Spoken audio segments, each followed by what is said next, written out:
ইয়াকুলা লাহু কুন ফায়াকুন। যদি আল্লাহ কোন জিনিসকে ইচ্ছা করেন আর তিনি যদি বলেন হয়ে যায়। সুবহানাল্লাহ।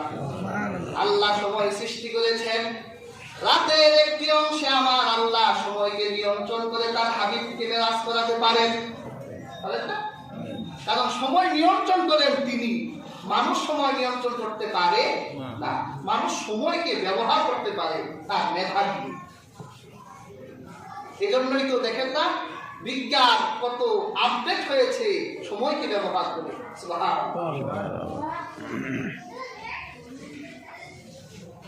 আমরা একটা সূত্র জানি যে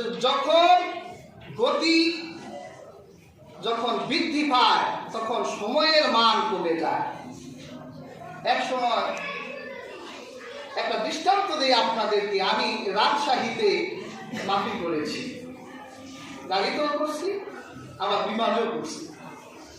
তো যখন গাড়িতে মাহফিল করতে যেতাম, গাবতলী থেকে সকাল 10টায় উঠলে কখনো ওখানে গিয়ে এশার নামাজ পড়তাম, কখনো মাগরিব, একটা বড় 8 ঘন্টা 7 ঘন্টা জার্নি হতো। আবার যখন বিমানে গেলাম মাত্র 20 থেকে 22 মিনিট সময় লাগলো, রাজশাহী বিমানবন্দর নেমে গেলাম।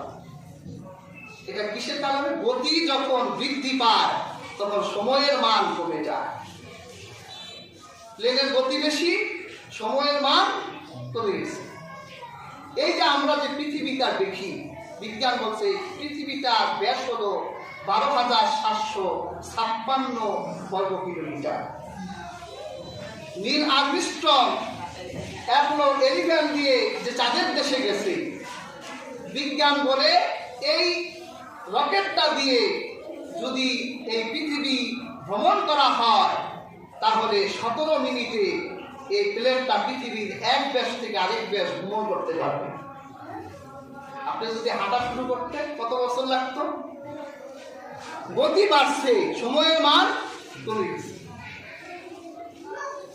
এটা বিজ্ঞানের ত্রিমাত্রিক ধারণা। যখন চতুর্মাত্রিক ধারণায় যাবে, এটা পৃথিবীর কোন বিজ্ঞানের হাতে ক্ষমতা নাই।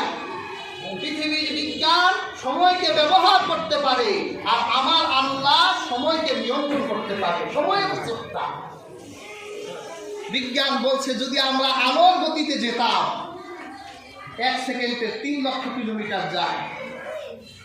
আমরা যদি আলোর গতি দিয়ে পৃথিবীর এক প্রান্ত থেকে আরেক প্রান্তে আলোর গতি